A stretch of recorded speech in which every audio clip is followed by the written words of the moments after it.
Last class में हम लोगों ने इलेक्ट्रोकेमिकल सीरीज खत्म कर लिया था, यानी इलेक्ट्रोड पोटेंशियल के बारे में जो बात कर रहे थे वो सब खत्म हो गया था।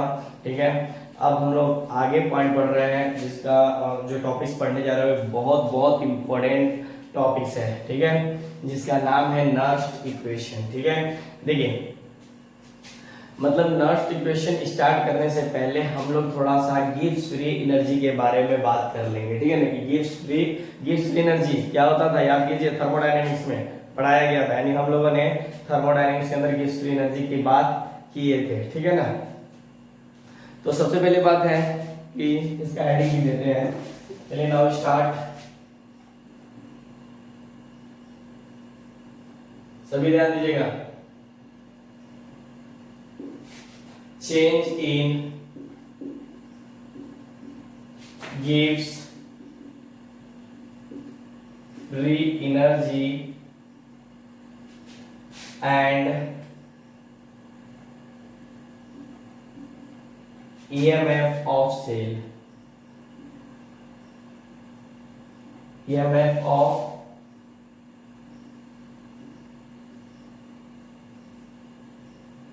सेल। ठीक, बात समझ में आ रही है ना। चलिए अब समझिएगा यहाँ पर, यानी EMF ऑफ सेल मतलब गिब्स फ्री एनर्जी यहाँ पर बात कर रहे हैं। देखो डेल्टा जी, इसे क्या बोलते हैं, गिब्स फ्री एनर्जी।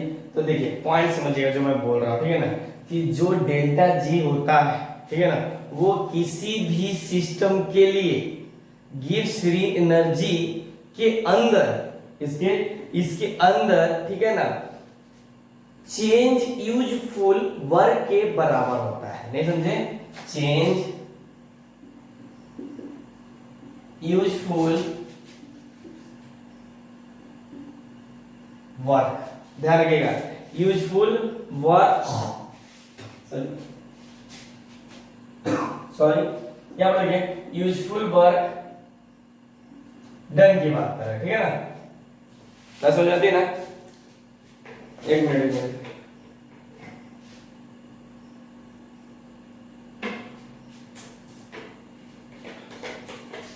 चलिए यहाँ पर देखिए, इसके बराबर होती है यूजफुल वर्क डन के बराबर होती है। ठीक है ना, अभी समझिएगा। अब बात समझिए यहाँ पर कि जो डेल्टा जी है, ठीक है ना, वो इलेक्ट्रिकल वर्क, यूजफुल वर्क का मतलब क्या, देखिए समझिएगा दो पॉइंट। मैं छोटी सी बात बता रहा हूँ कि जो ये आपके पास वर्क होता है ना, ठीक है ना, वो दो तरह के होते हैं। कौन कौन से होते हैं, तो पॉइंट समझिए यहाँ पर, यानी जो वर्क है आपके पास वो दो तरह के होते हैं। ठीक, एक तो होता है आपके पास पीवी वर्क, और दूसरा होता है हमारे पास नॉन पीवी वर्क। ठीक, जो नॉन पीवी वर्क होता है ना, यही होता है आपके पास यूजफुल वर्क, और इसी के अंदर बात करते हैं अपन किसके, डेल्टा जी। बात समझ आ रही ना, डेल्टा जी यानी कि फ्री एनर्जी की बात करते हैं। ठीक है ना, दिक्कत, वेरी गुड। अब देखो इसका हम लिख सकते हैं, जो डेल्टा जी है वो क्या हो सकता है, इलेक्ट्रिकल वर्क। ठीक, इलेक्ट्रिकल वर्क होता है। अब पॉइंट समझिए, इलेक्ट्रिकल वर्क क्या होता है, क्या होता है बताइए, Q इंटू वी। आप लोग फिजिक्स वगैरह में पढ़ते भी होंगे, Q इंटू वी होता है। अब बताइए इसका साइन निगेटिव होगा कि पॉजिटिव होगा, मुझे बताओ। गिब्स फ्री एनर्जी क्या होता था, यानी जो यूजफुल वर्क डन है वो सिस्टम के ऊपर काम करता है, यानी यहां पर हम लिख सकते हैं बाय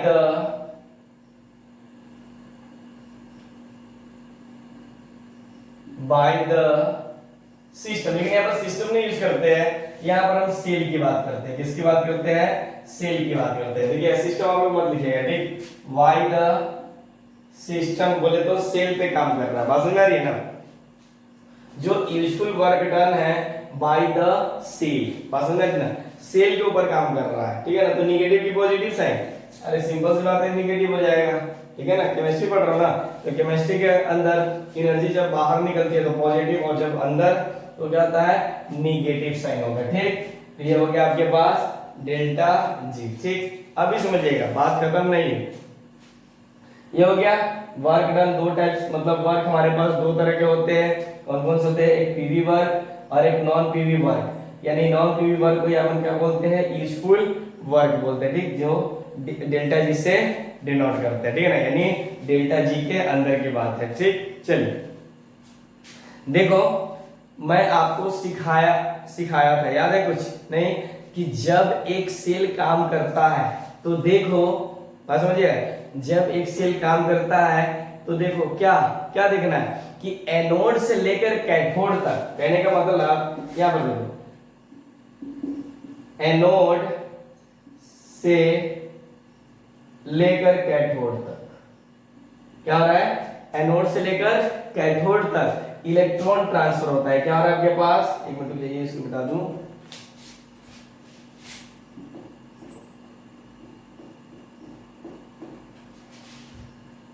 यानी ये क्या हो रहा है?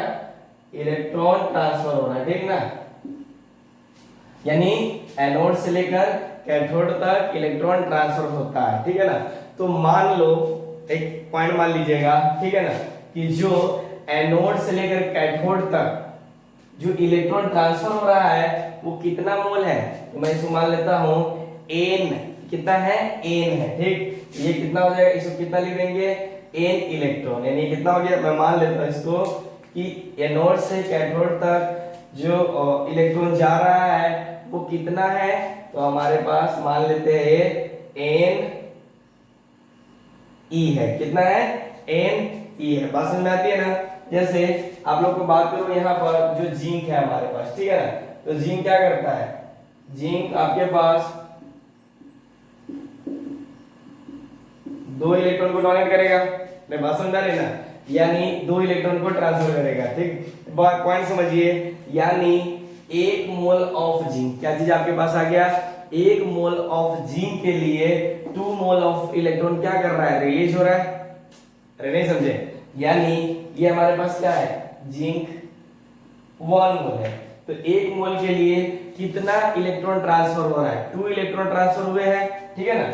यानी यहां पर 2 मोल इलेक्ट्रॉन ट्रांसफर हुए। बात समझ में ना। कभी भी देखिए, जैसे लिख सकते हो 2 मोल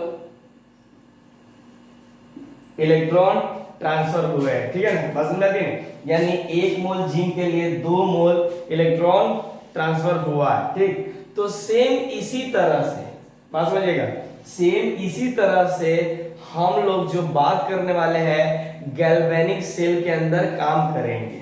समझ रहे ना। सेम इसी तरह से, जैसे 1 मोल मतलब 1 मोल जिंक 2 मोल इलेक्ट्रॉन को ट्रांसफर कर रहा है, यानी एनोड से कैथोड तक। बात समझ में आ रही है ना? नहीं समझ में आया? ठीक, अगर समझ में आया तो इसी तरह से अपन किस पे काम करने वाले हैं? गैल्वेनिक सेल पे काम करेंगे। तो पर मोल ऑफ सब्सटेंस, बात समझिएगा, पर मोल ऑफ सब्सटेंस ऑक्सीडाइज के लिए एनी इलेक्ट्रॉन क्या है आपके पास? एनी इलेक्ट्रॉन ट्रांसफर हुए हैं, कहां से कहां तक? एनोड से कैथोड तक। नहीं समझ में आया?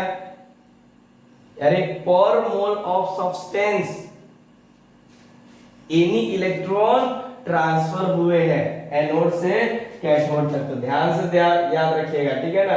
ये कितना के लिए हो रहा है? तो पर मोल ऑफ सब्सटेंस ऑक्सीडाइज के लिए। बात समझ रही है ना। देखो यहाँ पर 0 से किस पे जा रहा है? +2, तो क्या हो रहा है? ऑक्सीडाइज ही हो रहा है ना, ठीक है ना।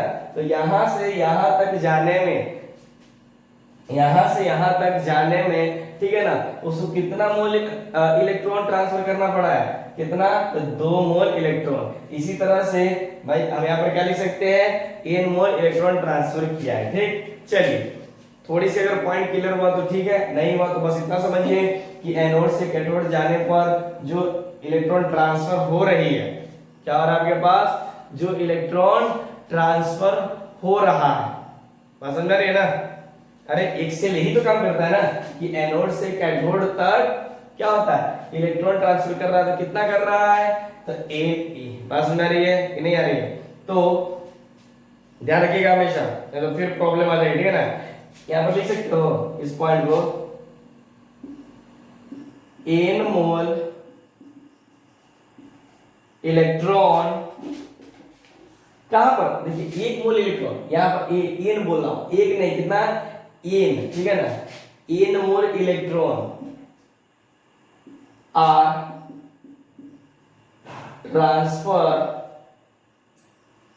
क्या हो जाएगा आपके पास, N mole of electron transfer हो जा रही है, बात समझ में आ रही है ना, कोई दिक्कत, ट्रांसफर्ड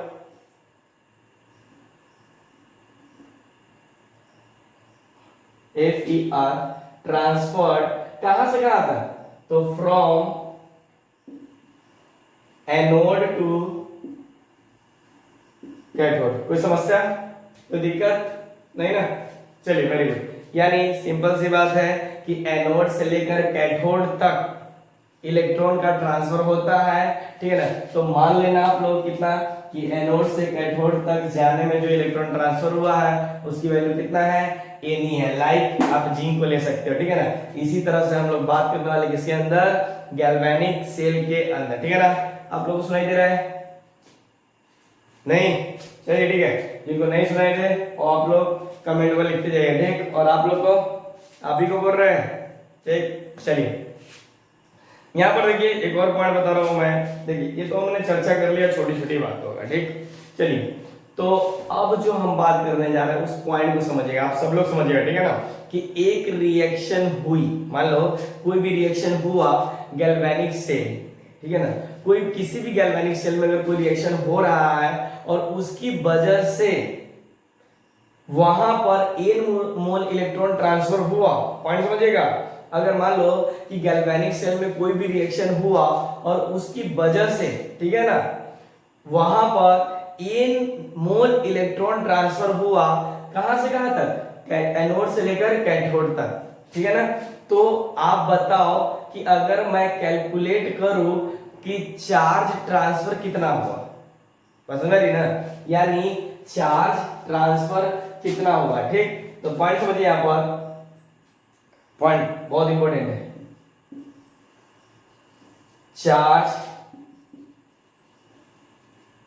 ट्रांसफर कितना होगा, पॉइंट समझिएगा हमारे पास कितना हो जाएगा, कब, यानी कब, पॉइंट समझिएगा, यानी चार्ज ऑफ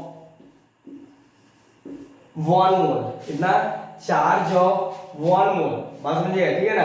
हालांकि यहां पर हम लोग 1 मोल, यहां पर कितना लिए हैं, 1 मोल नहीं लेते हैं, कितना मान लेते हैं, एन मोल,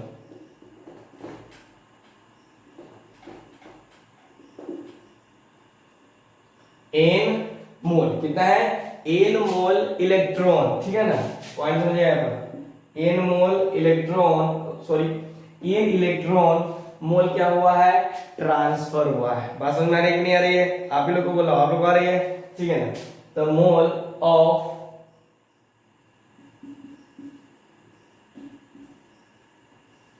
ट्रांसफर, बात समझ आ रही है ना, मोल ऑफ ट्रांसफर हुआ, ठीक। लेकिन मैं ये तो ठीक है, हमें निकालना है चार्ज ट्रांसफर, ठीक है ना, कितना चार्ज ट्रांसफर हो रहा है, ठीक है ना।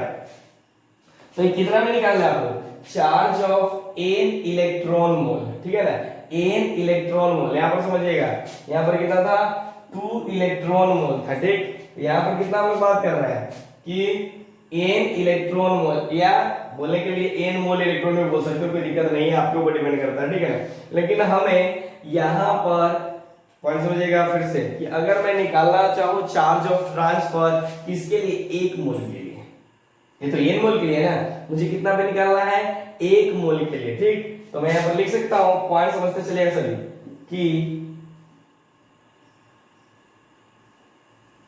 Charge transfer,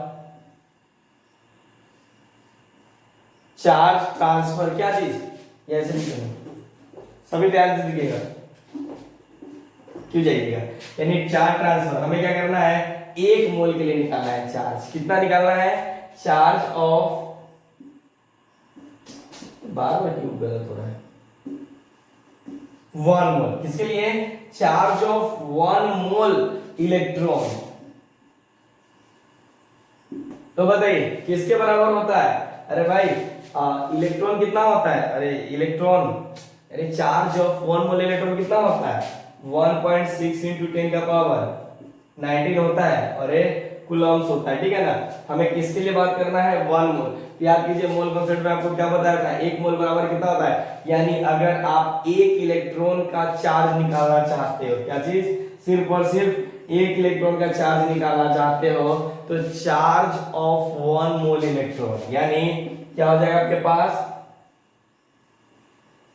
charge of 1 mole electron कितना आ जाएगा, देखो 1 मोल को कितना लिख सकते हो, 6.022 into 10 का पावर 23। मैंने बताया था कि कभी भी आपसे अगर कोई मोल का डेफिनेशन पूछता है तो सिंपल सा बोलो कि 1 मोल में 6.022 into 10 का पावर 23 नंबर होता है। तो मैं इसे लिख सकता हूं, क्या चीज है यहाँ पर, तो माइनस लगाना, 1.6 into 10 का पावर माइनस into 6.022 into 10 का पावर 23 हो जाएगा। बात समझ आ रही है ना। अब इसको कैलकुलेट कर सकते हो क्या आप लोग, ठीक है, पॉइंट समझिए सभी लोग, ठीक है ना। कि देखो जब आप इसको मतलब ये कीजिएगा ना, तो ये आपके पास क्या आ गया, 1 मोल इलेक्ट्रॉन का चार्ज आया किसके अंदर, कूलम के अंदर, यानी 1 मोल इलेक्ट्रॉन का आपके पास क्या आ गया, चार्ज आ गया, ठीक है ना। कोई दिक्कत नहीं है ना। जिसकी वैल्यू अप्रॉक्स, इसको जब आप कैलकुलेट कीजिएगा तो इसकी वैल्यू अप्रॉक्स जो हो जाएगी 96500 हो जाएगी, कितना आ जाएगी, 95600 हो जाएगा, और किस में यूनिट आ जाएगा, तो कूलम्स में आ जाएगा। बात समझ आती है ना, यानी 96500, ठीक, समझ में आती है, आप लोग को भी समझ में आ रहा है ना, वेरी गुड, ठीक। चलिए तो अब हम लोग, अब देखो यहाँ पर ये जो वैल्यू होता है ये फैराडे होता है, इसको बोलते हैं अपन 1 फैराडे, ठीक, क्या लिख सकते हैं, 1 फैराडे, या इसी को बोलते हैं 1F, क्या बोल सकते हैं अपन, 1F। कोई दिक्कत है, कोई दिक्कत किसी तरह का नहीं। तो अब बताओ अगर आपसे पूछा जाए, यहाँ पर स्पेस है, यहाँ पर दिख रहा है कि नहीं दिख रहा मुझे नहीं पता, तो मैं यहाँ पर लिख देता हूँ, ठीक है ना। अब अगर आपसे पूछे कि चार्ज ऑफ 1 मोल, क्या बोल रहा है, चार्ज ऑफ 1 मोल बराबर कितना होता है, चार्ज ऑफ 1 मोल बराबर डायरेक्ट लिख सकते हो 1F, या इसको लिख सकते हो 96500 हो जाएगा, ठीक है ना। और किस में हो जाएगा आपके पास, ये वैल्यू कूलम्स में हो जाएगा, ठीक है ना। तो करिए ये छोटी छोटी बातें जो कि आगे थोड़ी सी काम आएगी। एक मैं वैल्यू निकालना चाहता हूँ इसलिए मैं फालतू बता रहा हूँ, ठीक है ना। इतना ज्यादा डिटेल में बताने की जरूरत नहीं थी, मुझे डायरेक्ट यहाँ से करके इस पॉइंट पे आ जाना था, लेकिन सभी प्रूफ कर लेते ताकि फैराडे वगैरह फर्स्ट लॉ जो पढ़ेंगे यहाँ पर उसमें हमें कोई दिक्कत नहीं आएगा, ठीक। थोड़ा फास्ट लिखिए इसको, एक तो अपने में आ रहा है बराबर, यस सभी चीज प्रॉपर आ रही है। फास्ट आपके पास 3 सेकंड का टाइम है, हो गया। चलो काउंटिंग ही नहीं गिनता, बोले तो तुम लोग बोलोगे सर समझ ही नहीं देते यार। 1 2 3,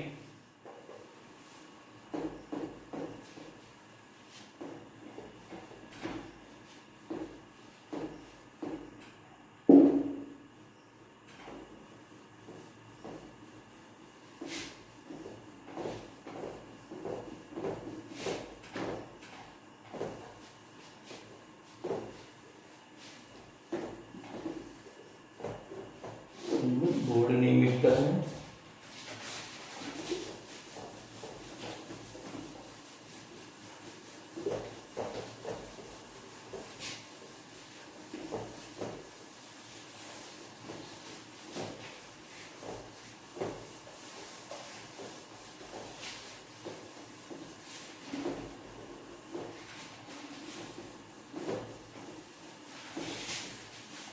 ये हो गया आपके पास, चल थोड़ा बोर्ड वाला जी मिट गया, पढ़ लीजिएगा यहाँ पर।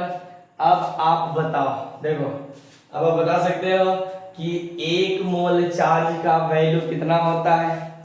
अरे बता नहीं सकते हो कि 1 मोल चार्ज, सिंपल सी बात है कि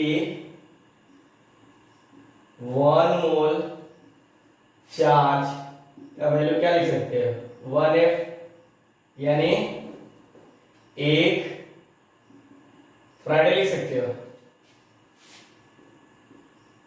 कोई दिक्कत? 1 मोल चार्ज का वैल्यू जो जाएगा 1 फैराडे हो जाएगा। कोई दिक्कत नहीं? तो आप मुझे बताओ n मोल इलेक्ट्रॉन का चार्ज कितना हो जाएगा? अरे भाई 1 मोल चार्ज का वैल्यू 1 फैराडे है, तो मुझे पता करना है कि n mole electron, then n mole charge समझ रहे हैं ना, यानी n मोल इलेक्ट्रॉन चार्ज की बात बता रहा हूं, ठीक है ना, ध्यान रखिएगा आप। n मोल इलेक्ट्रॉन, अरे वही हो गया, ज्यादा टेंशन लेने की जरूरत नहीं है।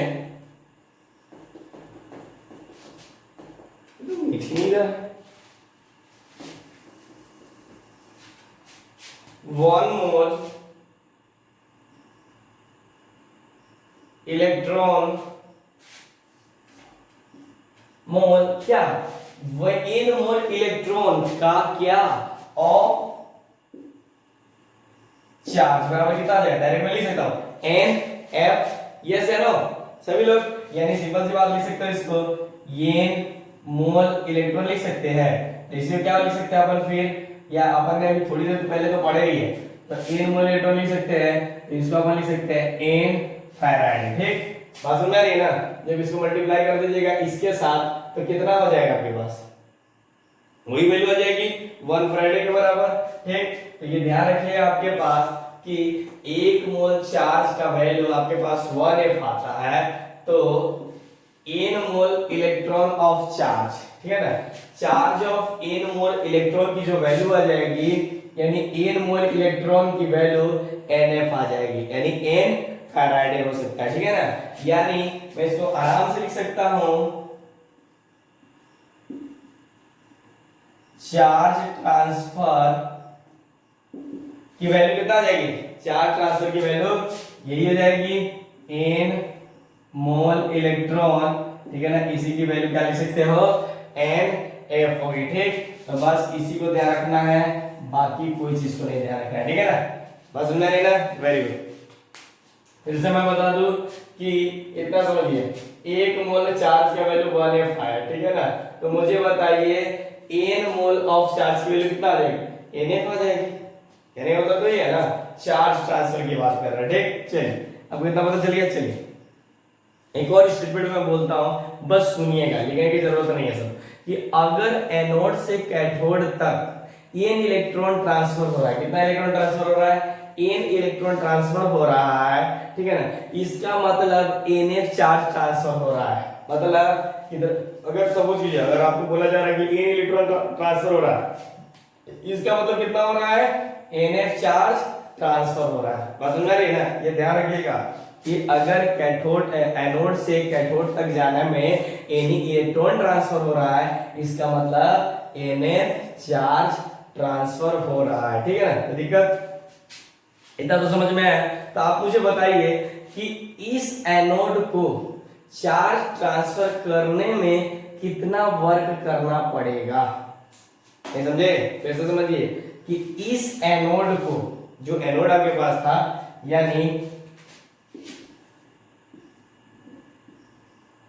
एनोड से कैथोड की बात कर रहे हैं, यही है ना हमारे पास, यानी एनोड से कैथोड की बात कर रहे हैं। ठीक है ना, तो आपके पास ये तो हमें पता है कि n इलेक्ट्रॉन ट्रांसफर कर रहा है, तो दिक्कत, तो मुझे यही बताना है कि ये जो एनोड है, ठीक है ना, तो एनोड को चार्ज ट्रांसफर करने के लिए कितना काम करना पड़ेगा, कितना वर्क करना पड़ेगा। ठीक है ना, तो उसके लिए हम सिंपल बोल सकते हैं, इससे पहले भी तो यही बात किया है ना कि सिंपल बोल सकते हैं।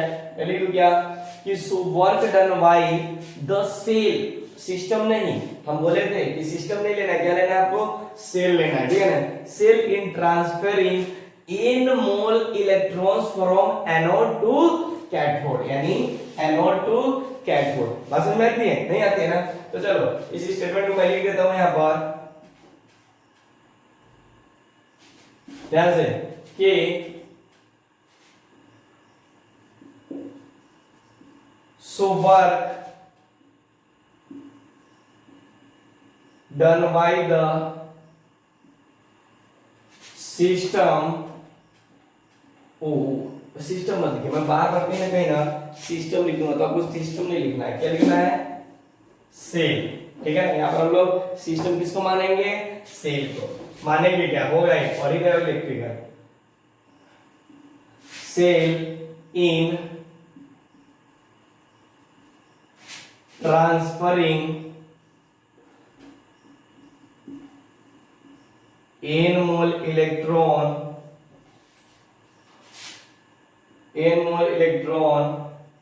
from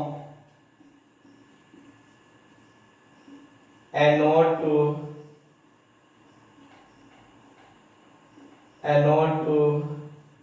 cathode. कहां से कहां तक? मतलब जो वर्क डन हो रहा है जिसके ऊपर सेल के ऊपर वो ट्रांसफरिंग इन मोल, यानी कितना जाएगा? इन मोल इलेक्ट्रॉन कहां से कहां भेज रहा है आपके पास? ठीक है, तो ये भेज रहा है आपके पास एनोड से कैथोड तक। बात समझ में आ रही है ना? चले सॉरी, ये हो गया, कोई दिक्कत? तो हमें यही तो निकालना है, वर्क निकालना। फिर से मैं समझा रहा हूं, क्या निकालना है आपके पास? वर्क निकालना है। ठीक है ना, कितना वर्क करना पड़ेगा इस एनोड को इलेक्ट्रॉन ट्रांसफर करने के लिए। ठीक, तो बताओ मुझे वर्क बराबर क्या होता है? बहुत पढ़ के आए हो, बताओ एनीवन? अरे तुम ही लोग को बोल रहा हूं, हो गया? कुछ नहीं, थोड़ा बढ़िया से लिखो रे। ठीक है, बताइए। नहीं बताओ, मुझे बताना पड़ेगा क्या? चार्ज इनटू वोल्टेज, यही होता है ना, चार्ज इनटू वोल्टेज। ठीक, चलिए, तो यहाँ ध्यान देना, अब आपको सब पता है। ठीक, इससे पहले भी जब मैं स्टेटमेंट लिखाने लगा था तो ये आ गया था। ठीक, चलिए अब बताओ चार्ज कितना आ गया? ये निकल है ना, चार्ज कितना आ गया आपके पास? तो -NF। बताओ वोल्टेज कितना हो जाएगा? याद कीजिए, ई से इंटू ई से। ठीक, ये क्या हो गया आपके पास? वर्क। दिक्कत यही हो गया आपका यूजफुल वर्क, जो कि इलेक्ट्रिकल वर्क होता है। ठीक है ना, बात समझ रही ना? बस ये हो गया, बस उसको हमें इसमें चेंज करना था। समझ रहे थे? यानी W equal to charge into voltage हो गया। चार्ज हमारा निकाल चुके हैं, वोल्टेज हमें पता है, ई सेल होता है। ठीक है ना, तो आपको जो याद रखना है, बस इतनी सी बात याद रखना है कि जो गैल्वेनिक सेल होता है, यानी 4 निकाल ली, बस इतना, बाकी जितना पता है ना उसमें ज्यादा बातें हमें याद करके रखने वाली नहीं है। ठीक, कौन सी है? 4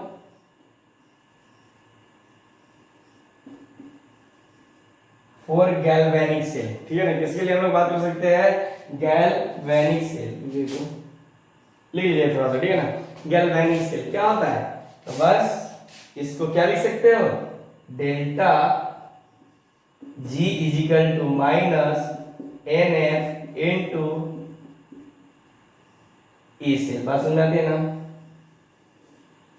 कितना हो गया? E cell. ठीक है ना, कोई दिक्कत नहीं। अगर आपको स्टैंडर्ड कंडीशन पे बात किया जाता है, किस पे? ये देखो, ये नॉर्मल है। अगर स्टैंडर्ड कंडीशन पे बोला जाता, यानी एट स्टैंडर्ड कंडीशन पे डेल्टा जी की बात किया जाता, तो क्या होता आपके पास?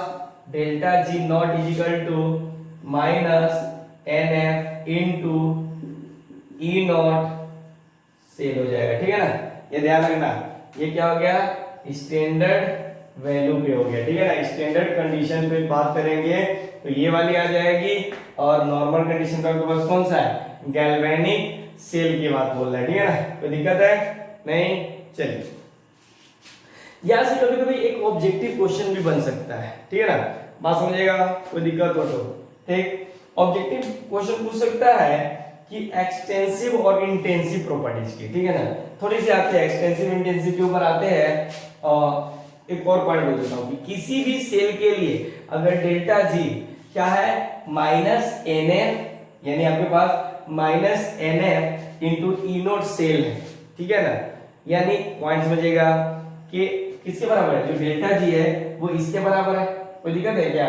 तो हम लोग, ठीक है ना, छोटी सी बात, तो हम लोग नॉस्ट इक्वेशन में पढ़ेंगे कि किसी भी सेल का जो ईएमएफ है, बस समझ आती है ना, आप भी सुनिएगा, ठीक, पॉइंट से समझिएगा फिर से, कि किसी भी सेल का जो ईएमएफ होता है, क्या चीज, अभी बताया गया था ईएमएफ, इससे पहले वाले क्लास में हम लोगों ने यही पढ़ा था, ठीक है ना।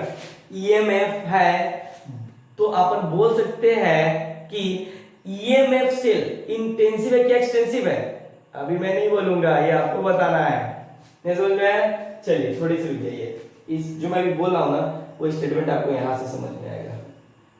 कहने का मतलब फिर से समझिए कि यहाँ पर किसी भी सेल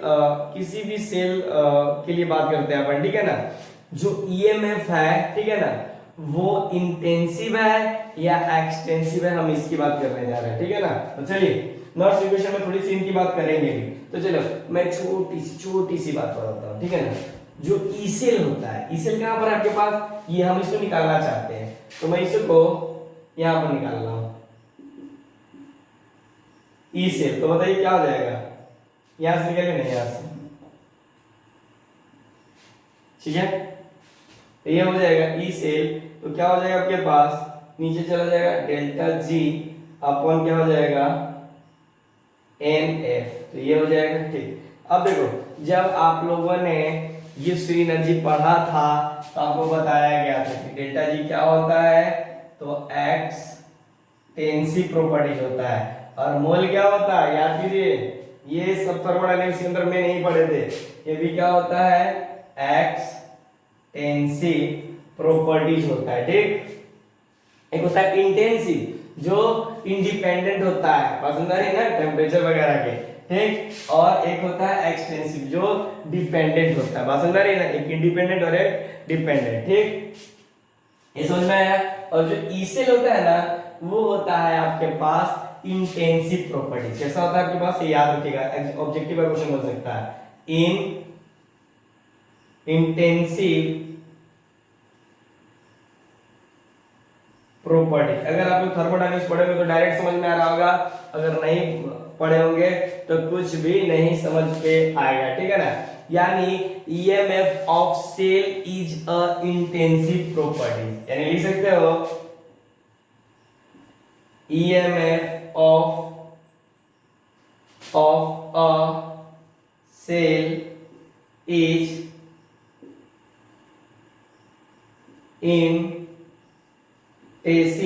इंटेंसिव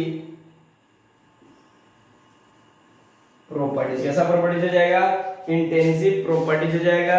यानी सिंपल सी बात ये है कि ये अमाउंट ऑफ सिस्टम और साइज पर डिपेंड नहीं करेगा, बात समझ में आ रही है ना, मतलब कौन, ये जो है अमाउंट ऑफ सिस्टम, ठीक है ना, और साइज पे डिपेंड नहीं करेगा, ये पॉइंट समझ में आती है ना, किसी को दिक्कत नहीं है ना।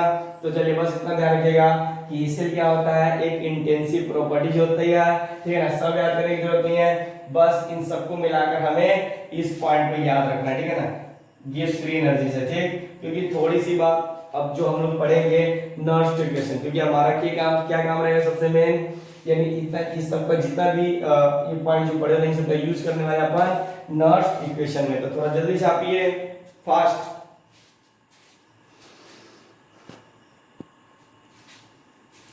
चलिए हो गया, थोड़ा जल्दी लिख लीजिए, ठीक है।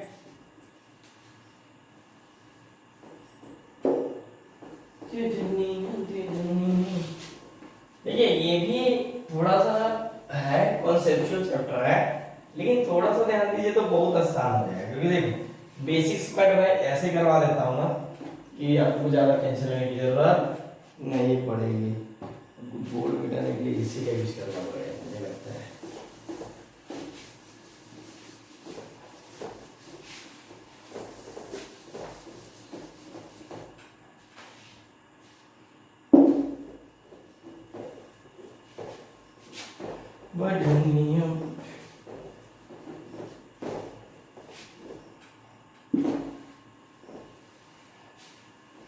चलिए देखते हैं यूनिट बोर्ड में क्या है।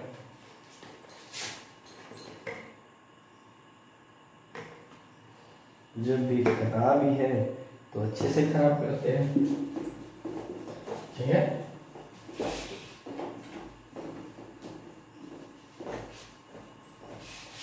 चलिए ना छोड़िए, पॉइंट समझो। ये हो गया हमारे पास, ठीक है ना। किसी भी सेल की, अभी जो अपन ने पढ़ा कि किसी भी सेल की जो प्रॉपर्टीज होता है वो कौन सी प्रॉपर्टीज होता है, इंटेंसिव प्रॉपर्टीज होता है। बात समझ आ रही है ना आप लोग को भी और आप लोग को, वेरी गुड, ठीक है ना। यानी किसी भी सेल की जो प्रॉपर्टीज होगी वो कौन सी होगी, इंटेंसिव प्रॉपर्टीज होगी, ठीक। तो देखो अभी जो हमने यहाँ पर सीखा है वो है condition for spontaneous of cell reaction, ठीक है ना। ठीक, चलिए अब देखते हैं यहाँ पर थोड़ी सी बात करते हैं, सभी ध्यान देना।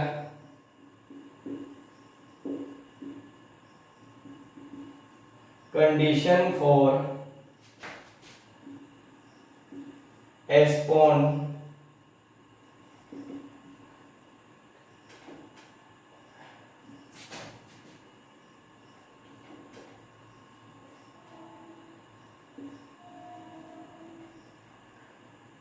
spontaneity of सेल रिएक्शन, बस में लेना क्या है, सेल रिएक्शन।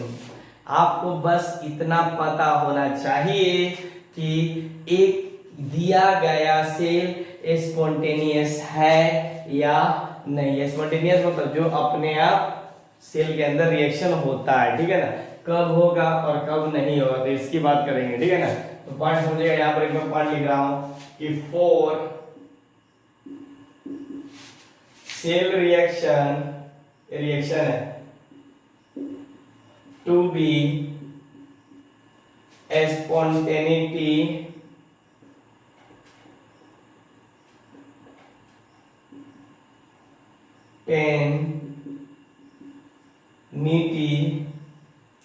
स्पॉन्टेनिटी जो होता है आपके पास, वो जो डेल्टा जी होता है वो लेस देन 0 होगा, जबकि जो ई सेल होगा वो ग्रेटर देन 0 होगा। पॉइंट आपको ध्यान रखना पड़ेगा कि जो डेल्टा जी होगा वो लेस देन होगा और ई सेल जो होगा आपके पास क्या होगा, ग्रेटर देन हो जाएगा। यानी किसी भी रिएक्शन को स्पॉन्टेनिटी होने के लिए, ठीक है ना, डेल्टा जी किसके बराबर होना चाहिए, 0 के बराबर, 0 होना चाहिए। बात समझ में आती है ना। डेल्टा जी क्या होना चाहिए आपके पास, 0। आप लोग जानते हो क्या, डेल्टा जी बराबर क्या, इतना पढ़ाया हो तो आप बता सकते हो, ठीक है ना, कुछ नहीं, एन एफ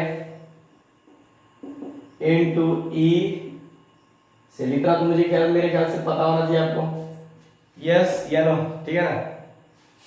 यानी मैं ये बताना चाहता हूं कि यहाँ पर जो डेल्टा जी क्या आपके पास, यहाँ पर जो आपके पास डेल्टा जी है, ठीक है ना, नहीं समझ में, वेरी गुड। चलिए, यानी यहाँ पर जो डेल्टा जी है वो कैसा है, निगेटिव है। कैसा होगा, निगेटिव होगा, ठीक है ना। निगेटिव है तो यहाँ निगेटिव अगर सपोज करो इसकी वैल्यू निगेटिव है, क्या आपके पास निगेटिव है, तो निगेटिव और निगेटिव मिलकर क्या बना देगा आपके पास, पॉजिटिव बना देगा, यानी पॉजिटिव हो जाएगा। यानी ई सेल की वैल्यू क्या हो जाएगी आपके पास, देखो यहाँ पर पॉजिटिव हो जाएगी। अरे डेल्टा जी की वैल्यू यहाँ पर क्या हो जाएगी, निगेटिव है, ठीक है ना। अगर निगेटिव है तो ये भी निगेटिव और इसकी वैल्यू भी निगेटिव, ठीक है ना, तो दोनों मिलकर क्या कर देगा, पॉजिटिव कर देगा, ठीक है ना। और जब पॉजिटिव कर देगा तो बात समझिए यहाँ पर, तो इसकी वैल्यू क्या हो जाएगी, हमेशा ई सेल की ग्रेटर देन 0 हो जाएगी। नहीं समझे, मुझे बताना पड़ेगा क्या, नहीं, तो चलिए कोई दिक्कत नहीं। चलिए अब आते हैं हम लोग नेक्स्ट पॉइंट पे, ठीक है ना। कहने का मतलब बस इतना सा है मेरा कि अगर मान लीजिए यहां पर पहला पॉइंट, इफ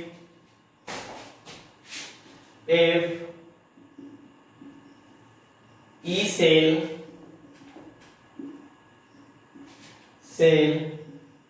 ग्रेटर देन 0, ठीक है ना, देन सेल विल बी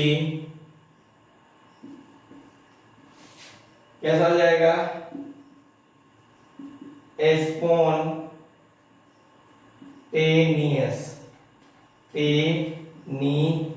ठीक है ना, समझ आते हैं ना, वेरी गुड। अगर हम सेकंड की बात करते हैं कि ई सेल आपके पास, ध्यान से समझिएगा सभी, क्या दे रहा है, ये जो ई सेल है आपके पास, ठीक है ना, वो लेस देन 0 होता है, ठीक है ना, तो सेल रिएक्शन विल बी कैसा, क्योंकि निगेटिव हो गया ना तो नहीं होगा, non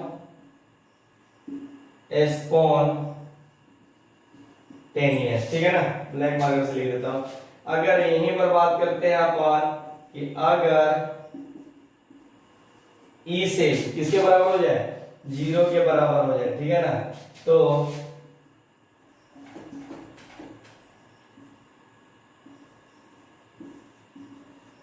cell reaction at equilibrium कैसा हो जाएगा, सेल रिएक्शन एट इक्विलिब्रियम, ठीक है ना, यानी किसी भी सेल रिएक्शन के लिए, पॉइंट समझिएगा फिर कंफ्यूजन जाएगा, यानी किसी भी सेल की 100% स्पॉन्टेनिटी चेक करने के लिए ई सेल, मतलब किससे करोगे, किससे कंपेयर करोगे, ई सेल से ही करना पड़ेगा, यानी किसी भी सेल की स्पॉन्टेनिटी चेक करने के लिए आप किसको यूज करते हो, ई सेल को ही यूज करना होगा, ठीक है ना, ई सेल से आप बता सकते हो कि कौन स्पॉन्टेनियस है और कौन नहीं है। तो यहाँ से भी एक ऑब्जेक्टिव क्वेश्चन बन सकता है, आपको बता मतलब कुछ वैल्यू देकर, यानी कुछ डेटा देकर ई सेल का आपको निकालना आ जाएगा, ठीक है ना, डेल्टा जी की वैल्यू पता है, मोल पता है, फ्राइडे पता है, तो आप बता सकते हो ना कि ये निगेटिव है, पॉजिटिव है, क्या है, अगर इसकी वैल्यू ग्रेटर देन आती है 0 से, ठीक है ना, तो स्पॉन्टेनियस, फिर मत कहना कि स्पॉन्टेनियस क्या होता है सर नहीं पता, उसके बाद ई सेल की वैल्यू क्या होती है, लेस देन 0, देन कैसा हो जाएगा, नॉन स्पॉन्टेनियस, अगर 0 के बराबर होती है तो स्पॉन्टेनियस। कहने का मतलब जो डिफरेंस है सेल, और यहां पर बात समझिएगा, ये तो हमने ई सेल की बात किया है, पॉइंट समझिएगा, ये क्या हो गया आपके पास, इसकी बात, ई नोड सेल के लिए भी बात कर सकते हैं ना, तो देखो ई सेल और ई नोड सेल में जो डिफरेंस है ना, किसमें, ई सेल और ई नोड सेल में, वो मैं आपको यहां पर नहीं बताऊंगा, कहां पर बताऊंगा, क्वेश्चंस के अंदर डील करते हुए अपन इनकी बात करेंगे, बात समझ आती है ना, ठीक है। चलिए अब हम लोग स्टार्ट करते हैं नेक्स्ट इक्वेशन, तो पहले आप इसको छापिए फटाफट, नहीं तो काफी ज्यादा प्रॉब्लम होगी, हो गया, और ये प्रॉब्लम आप लोगों के साथ बिल्कुल नहीं होना चाहिए कि नहीं समझ में आ रहा है, क्योंकि मैं खुद हर पॉइंट को अलग अलग करके पढ़ा रहा हूं, ठीक।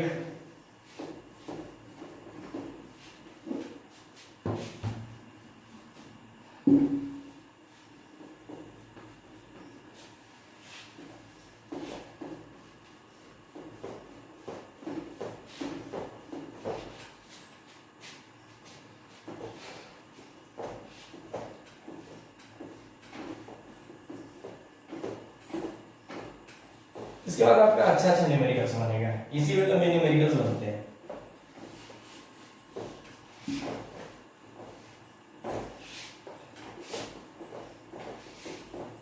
चलिए बात हम करते हैं यहां पर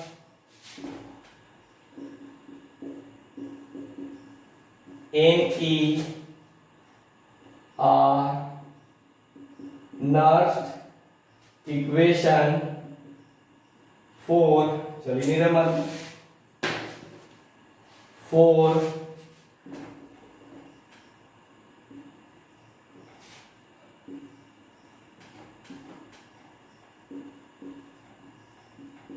रिवर्सिबल और इरिवर्सिबल इक्विलिब्रियम में बढ़ा दिया था, बल ठीक, क्या है, रिवर्सिबल और इरिवर्सिबल, ठीक है ना, पॉइंट समझिएगा, ठीक है ना, मतलब इस सेल में जो रिएक्शन है वो बेसिकली रिवर्सिबल रिएक्शन होगा, कौन सा होगा, रिवर्सिबल रिएक्शन। दो तरह की बात करते हैं अपन, इरिवर्सिबल और एक रिवर्सिबल। रिवर्सिबल मतलब वो फॉरवर्ड में भी जाएगा और बैकवर्ड में भी आएगा। इरिवर्सिबल मतलब सिर्फ और सिर्फ फॉरवर्ड में ही जाएगा। ठीक, तो हम लोग यहाँ पर हमेशा जो मानेंगे वो क्या मानेंगे, कंसीडर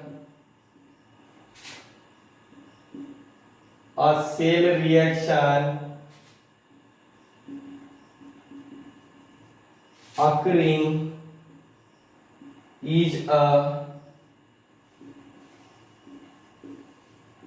reversible रिएक्शन की बात नहीं करते हैं यहाँ सेल कैसा है, रिवर्सिबल सेल की बात कर रहे हैं। ठीक है ना, कोई दिक्कत? यानी कंसीडर क्या करना है आपको, रिवर्सिबल सेल की बात करेंगे। ठीक है ना, वो तो मैंने एग्जांपल में बता दिया आप लोगों को रिएक्शन के बारे में। ठीक, क्योंकि सेल पढ़ रहे हैं यहाँ पर। अब समझिए यहाँ पर कि रिवर्सिबल सेल के लिए हम एक इक्वेशन मतलब लेते हैं। ये आप लोगों ने थर्मोडायनेमिक्स में पढ़ा था, याद करो कौन सा, डेल्टा जी बराबर delta G not plus R T L N Q. ये कहीं पे पढ़ा था क्या? Delta G is equal to delta G not, ठीक है, plus R T L N Q. ठीक, आप बताइए, ये तो आप लोग कहां पर पढ़े हो, इन, मैं लिख देता हूं,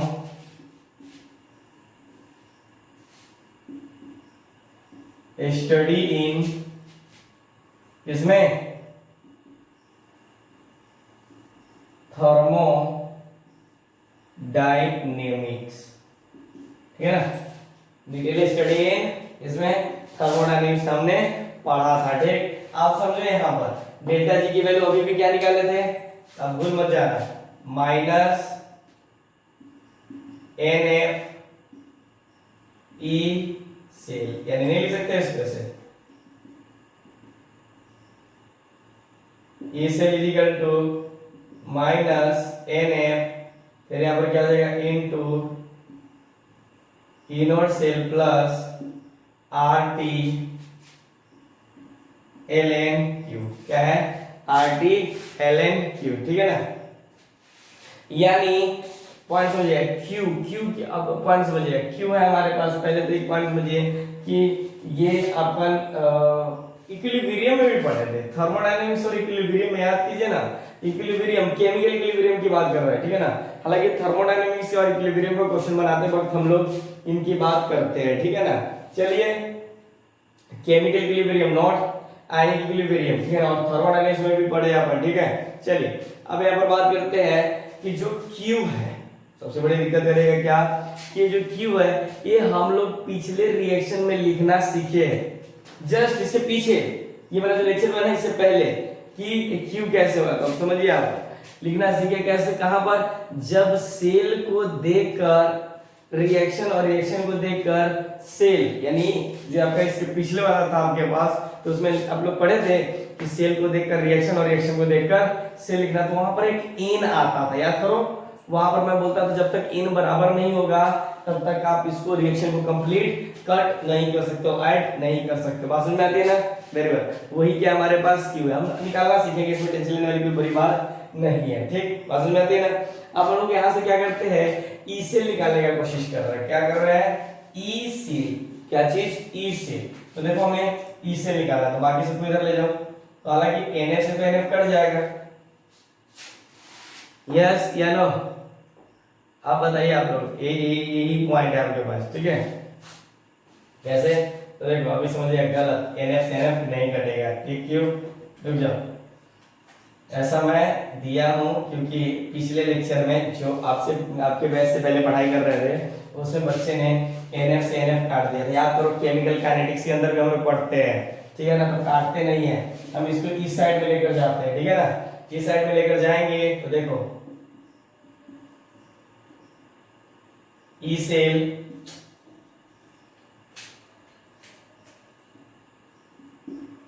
ई सेल जो हो जाएगा आपके पास, ये देखो, ये डिवाइड करोगे तो कट जाएगा, तो ई नॉट सेल प्लस ये, प्लस नहीं माइनस हो जाएगा, जब ये इधर जाएगा तो minus R T L N Q upon N F, बस समझा नहीं ना, एन एफ हो जाएगा। ठीक,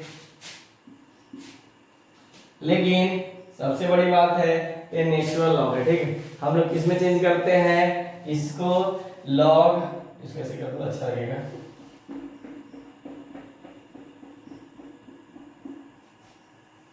ठीक है। अब समझिए यहाँ पर हम लोग जब इसको किस में चेंज करेंगे, यानी ln को log बेस 10 में चेंज करते हैं तो इनटू 2.303 से मल्टीप्लाई करते हैं, ठीक। तब इसकी वैल्यू क्या हो जाएगी आपके पास, E cell is equal to E not cell minus 2.303 R T upon N F, और ये क्या हो जाएगा आपके पास, log क्यू, ठीक। ये आ गया आपके पास मीन, जो आपको याद रखना है, जो आपका न्यूमेरिकल, इस पे जल्दी नहीं बनेगा आपका, जो भी क्वेश्चन बनेगा यहाँ पर इसके थ्रू आराम से बनेगा, ठीक है ना। हाँ ध्यान रखिएगा यहाँ पर, और ये किसी भी एट एनी टेम्परेचर की, हालांकि 99% केस में एट नहीं भी दिया रहा है तो एट 25 डिग्री सेल्सियस लेना है। कितना केस में, 99% केस में आपको इसी को लेना है, ठीक। और यही आपका क्या हो गया, नर्स्ट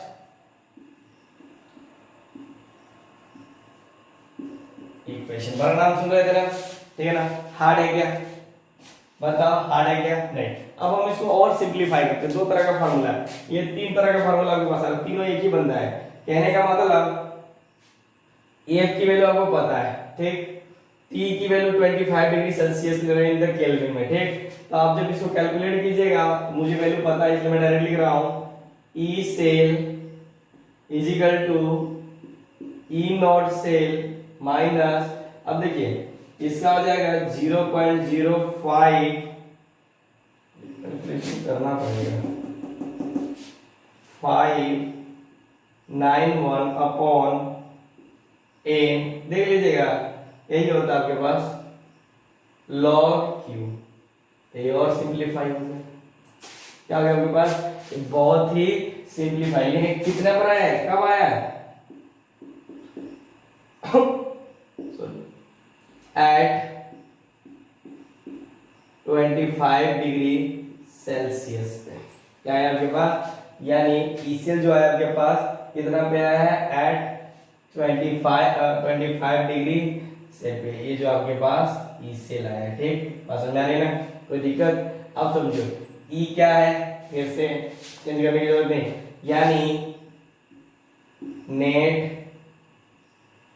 एक्सचेंज, क्या चीज, इलेक्ट्रॉन, इलेक्ट्रॉन इन इसमें इन सेल, ठीक है ना, यानी इन सेल रिएक्शन। और क्यू क्या है आपके पास, बता सकते हो, तो ये यहाँ पर जो होता है आपके पास रिएक्शन क्यूसेंट, ठीक है ना, कॉन्सेंट बोलते हैं, ठीक है ना, ठीक। तो चलिए अब पॉइंट समझिएगा, ठीक है ना, नहीं तो दिक्कत होगी, आप सभी को मैं बता रहा हूं, ठीक है ना, कि अभी तक हम लोगों ने दो चीजें सीख ली हैं कि कब कोई सेल स्पॉन्टेनियस होगा, और दूसरा मतलब समझिए आपने कि कौन कब रिएक्शन कब कौन रिएक्शन स्पॉन्टेनियस होगा और कौन नहीं होगा, ठीक है ना। तो दो क्वेश्चंस यहाँ पर दो तरह के क्वेश्चन बनेंगे हमेशा, ठीक है ना। कौन कौन से बनेंगे, ठीक है ना, एक तो आप डायरेक्ट ई नोट सेल के थ्रू निकाल सकते हो, ठीक है ना, ई नोट सेल के थ्रू बात कर सकते हो, और कुछ केसेस में आपको ई सेल से बताना पड़ता है, ठीक है ना। तो वो केस मैं क्वेश्चन के साथ डील करवा दूंगा, खत्म करूंगा, और आप लोग बिल्कुल भी किसी तरह का चिंता नहीं करेंगे, टेंशन नहीं लेंगे, वो मेरी जिम्मेदारी है आराम से पढ़ते हुए खत्म करना, ठीक है ना। एक रेगुलरिटी पैटर्न बहुत अच्छी बात है, आप लोग एक रेगुलर पैटर्न बनाइए, ठीक है ना। धीरे धीरे करके हम हर पॉइंट को डील करेंगे, जैसे जैसे न्यूमेरिकल्स आने लगेंगे आपका कांसेप्ट और क्लियर होता चला जाएगा। जरा समय मैं न्यूमेरिकल यूज नहीं करना चाह रहा हूँ क्योंकि काफी गड़बड़ सड़बड़ हो जाती है, ठीक है। चलिए इसको आप नोट कीजिए, फिर हम छोटी सी और बात करते हैं। चलो हो गया, इसको मिटाते हैं और आते हैं एक नए पॉइंट पर।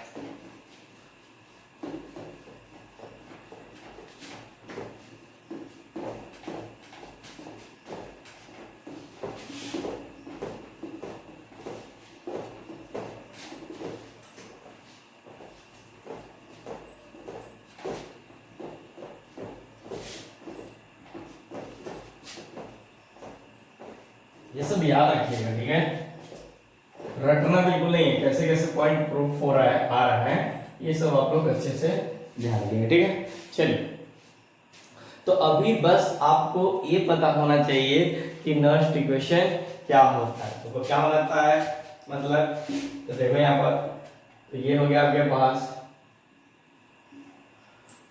यानी E cell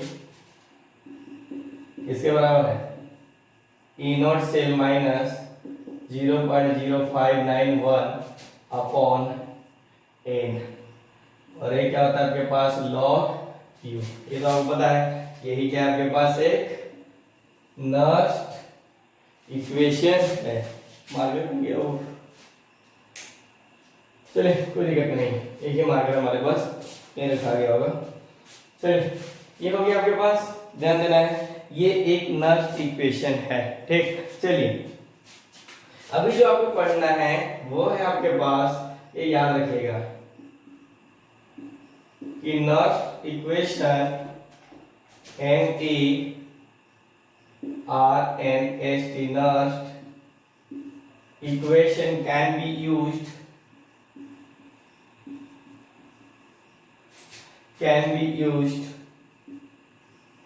for both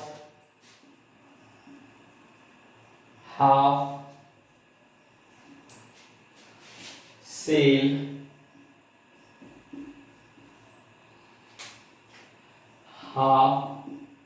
cell and complete cell, ठीक है।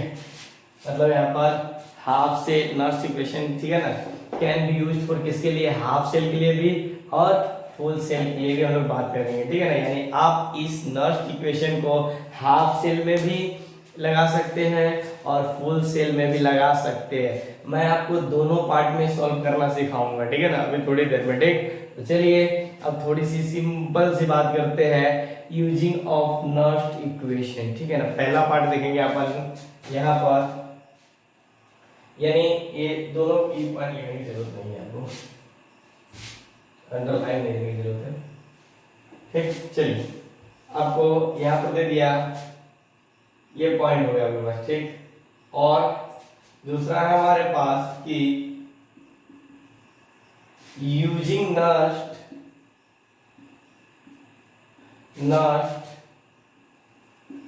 इक्वेशन इन हाफ सेल, ठीक। क्या है, हाफ सेल की यहाँ पर बात करेंगे, ठीक। इस तरह से हम अपन इसको यूज करते हैं, ठीक है। चलिए, तो चलिए सबसे पहले मैं आपको कुछ बोलना चाहता हूं कि अगर हाफ सेल की बात करें तो वो ऑक्सीडेशन हाफ और रिडक्शन हाफ भी हो सकता है। यानी हाफ की बात करते हैं, ठीक है ना, हाफ सेल की बात करते हैं तो वो ऑक्सीडेशन भी हो सकता है और रिडक्शन भी हो सकता है। बात समझ में आ रही है ना, कोई दिक्कत। कभी आप एक और पॉइंट कि कभी आपको नर्स्ट इक्वेशन यूज करना हो तो सबसे पहले उसके पास एक बैलेंस्ड इक्वेशन होना चाहिए, नहीं होगा तो फिर काफी ज्यादा प्रॉब्लम होगा, ठीक है। चलिए, दो कंपार्टमेंट बनाते हैं अपन, एक ऑक्सीडेशन हाफ और एक रिडक्शन हाफ, ठीक। और छोटा पड़ जाएगा, कोई दिक्कत नहीं। चलिए, यहाँ पर ये आपके पास ऑक्सीडेशन हाफ और ये है आपके पास रिडक्शन हाफ, ठीक। आप लोग नोट्स अच्छे से बनाइएगा, ठीक है। चलिए, इसको आप लोग पॉइंट लिख लीजिएगा, ठीक है। तो देखिए ऑक्सीडेशन हाफ में मैं आपको बता रहा हूं कि कोई मेटल है, मेटल सॉलिड है, ठीक। जब इसका अपन बात करते हैं ऑक्सीडेशन पोटेंशियल, ठीक है ना, यानी ई नॉट ओपी बोले तो ऑक्सीडेशन पोटेंशियल, मतलब इसका ऑक्सीडेशन हो रहा है, तो ये हालांकि ऐसे भी डी ब्लॉक का एलिमेंट का जो ऑक्सीडेशन नंबर होता है वो वेरिएबल होता है, इसलिए अपन क्या कर दिए है, इन कर दिए। तो देखो n इलेक्ट्रॉन है, तो ये किसके अंदर बात कर रहे हैं, इक्वस के अंदर, और एक n इलेक्ट्रॉन यहाँ से ट्रांसफर हुआ, ठीक। तो मैं आपसे बोल सकता हूं कि जो इसका ऑक्सीडेशन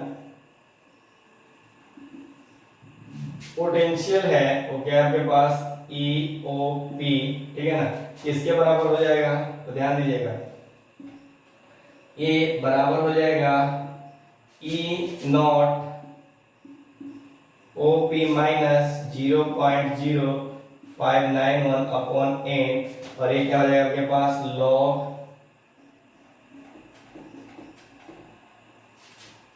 क्या हो जाएगा, Q, ठीक है ना।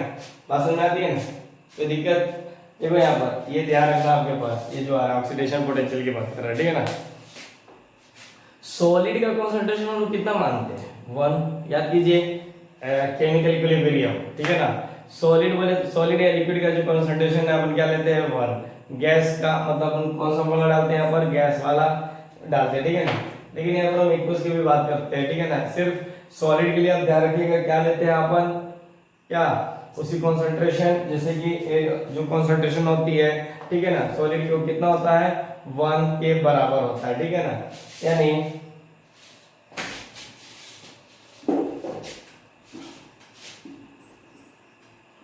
यहां पर ध्यान रखिएगा, कंसंट्रेशन ऑफ सॉलिड कितना होता है आपके पास, 1 मोलर होता है, ठीक। अगर ये मोलर होता है तो आप लिख सकते हो, सो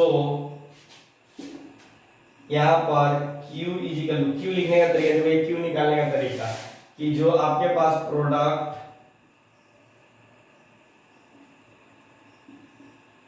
प्रोडक्ट अपॉन रिएक्टेंट की बात करते हैं, ठीक है ना। तो मुझे बताइए प्रोडक्ट कितना होता है, इसमें प्रोडक्ट कितना होगा, देखो ना यहाँ पर ये प्रोडक्ट और ये क्या है आपके पास, रिएक्टेंट है, तो रिएक्टेंट सॉलिड है, ठीक। तो इसकी डायरेक्ट वैल्यू कितना हो जाएगी, ध्यान से देखिएगा, तो m प्लस हो जाएगा, ठीक है ना, अपॉन 1, ठीक है ना। और इसकी कंसंट्रेशन कितनी हो जाएगी, 1 हो जाएगी। बात समझ में आती है ना, कोई दिक्कत तो नहीं होनी चाहिए, ठीक। चलिए अब हम लोग यहाँ से Q कभी भी किसी का भी निकाल सकते हो, और Q की वैल्यू हम यहाँ पर पुट अप करके ये निकाल सकते हैं कि नहीं निकाल सकते, आराम से निकाल सकते हैं, कोई दिक्कत नहीं होती है, ठीक। अब अपन इस वैल्यू को यहाँ पर रखते हुए रिडक्शन पोटेंशियल बाद में पढ़ते हैं, ये स्पेस कम पड़ जाएगा।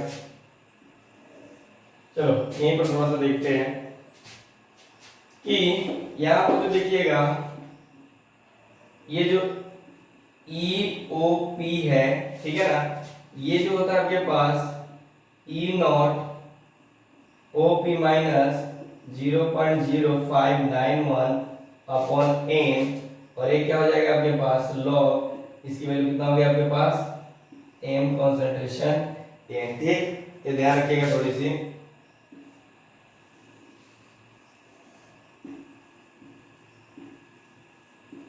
ठीक है।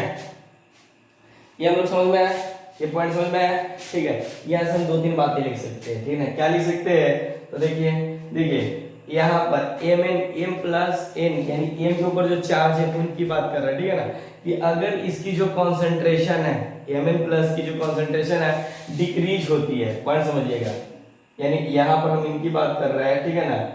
इफ, ध्यान से, किसी को कोई दिक्कत नहीं होनी चाहिए, ठीक है ना, यानी if concentration of Mn plus ions, ठीक है ना, दो तरह की बातें, एक इंक्रीज की बात करेंगे और एक डिक्रीज, आयंस डिक्रीजेस, देन तब बताइए आप मुझे कि इसका जो ऑक्सीडेशन पोटेंशियल वो बढ़ेगा कि घटेगा, यानी concentration of MnN plus decrease करेगा, कमेगा।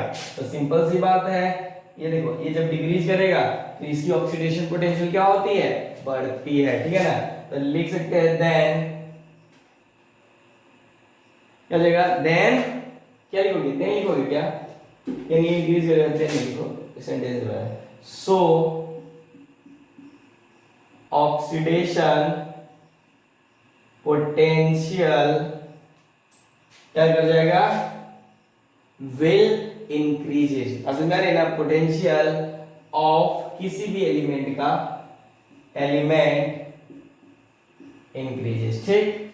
ये तो समझ में आ गया, ठीक। लेकिन यहां पर अगर मैं बात करता हूं कि अगर concentration of Mn plus ions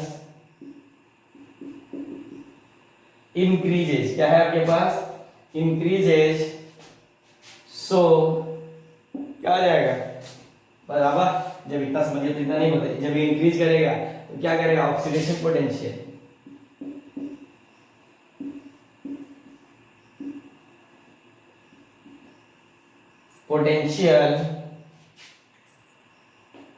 of element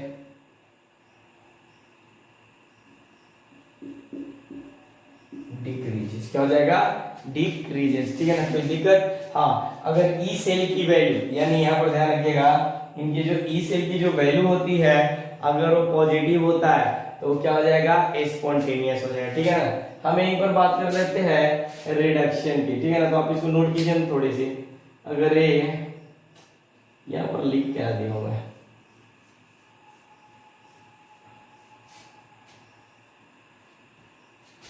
लिख लिए फास्ट फास्ट,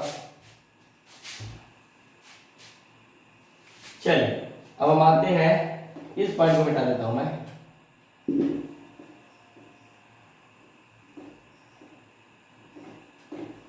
लीजिए।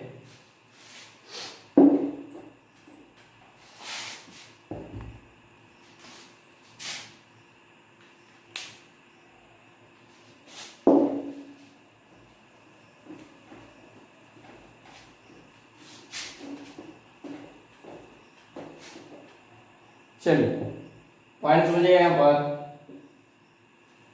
बात करते हैं कि इसकी, ये तो हमारे पास हो गया ऑक्सीडेशन पोटेंशियल, ठीक है ना। अब इसको लिख लीजिए, पहले इसको स्क्रीनशॉट ले लिया कीजिए, ठीक है। मैं पूरा इधर का मिटा देता हूं।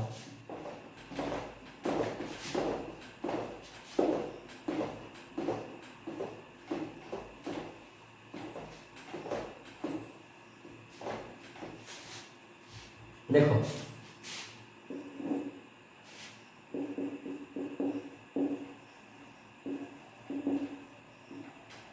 रिडक्शन हाफ, क्या हो गया आपके पास, रिडक्शन हाफ, यानी का मतलब Mn plus equals n electron लेकर किस में चेंज हो रहा है, M सॉलिड के अंदर। बात समझ आ रही है, किसके अंदर चेंज हो रहा है, Ms सॉलिड के अंदर, मतलब मेटल के अंदर हो रहा है, ठीक। बात समझ आती है ना। यहाँ पर इसे क्या लिख सकते हो,